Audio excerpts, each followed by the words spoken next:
Pappinisseri തുരുത്തിയിലെ plywood ഫാക്ടറിയിൽ പുലർച്ചെയുണ്ടായ വൻ തീപിടുത്തത്തിൽ ലക്ഷക്കണക്കിന് രൂപയുടെ നാശനഷ്ടം. കോട്ടയം സ്വദേശി പ്രദീപ്, പെരുമ്പാവൂർ സ്വദേശി ഹംസ എന്നിവരുടെ ഉടമസ്ഥതയിലുള്ള ചമ്പക്കാര പ്ലൈവുഡ്സ് ആൻഡ് ബയോഫ്യൂവൽസ് എന്ന സ്ഥാപനത്തിലാണ് പുലർച്ചെ 3 മണിയോടെ തീപിടുത്തമുണ്ടായത്. മെഷീനുകൾക്കടിയിൽ നിന്നും ഉയർന്ന പുക ശ്രദ്ധയിൽപ്പെട്ട ജീവനക്കാർ ഉടൻ തന്നെ ഫയർഫോഴ്സിനെ വിവരമറിയിക്കുകയായിരുന്നു. മെയിന്റനൻസ് ജോലികൾക്കായി ഫാക്ടറിയിലെ ഷീറ്റുകൾ അഴിച്ചുമാറ്റിയ ഭാഗത്താണ് ആദ്യം തീ കണ്ടതെന്നാണ് ലഭിക്കുന്ന വിവരം. സംഭവ സമയത്ത് ഫാക്ടറിയിൽ ആളുകൾ ഉണ്ടായിരുന്നെങ്കിലും ആർക്കും പരിക്കേറ്റിട്ടില്ല. കണ്ണൂർ, തളിപ്പറമ്പ്, തലശ്ശേരി എന്നിവിടങ്ങളിൽ നിന്നായി എത്തിയ 5ഓളം ഫയർഫോഴ്സ് യൂണിറ്റുകൾ മണിക്കൂറുകൾ നീണ്ട കഠിന പ്രയത്നത്തിനൊടുവിലാണ് തീ നിയന്ത്രണ വിധേയമാക്കിയത്.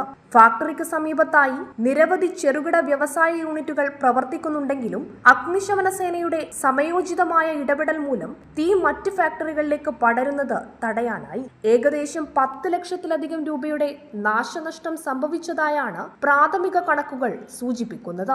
തീപിടുത്തത്തിന്റെ കൃത്യമായ കാരണം ഇതുവരെ വ്യക്തമായിട്ടില്ലെന്നും അധികൃതർ വിശദമായ പരിശോധന നടത്തിവരികയാണെന്നും അറിയിച്ചു. Prime vision news, Iritty.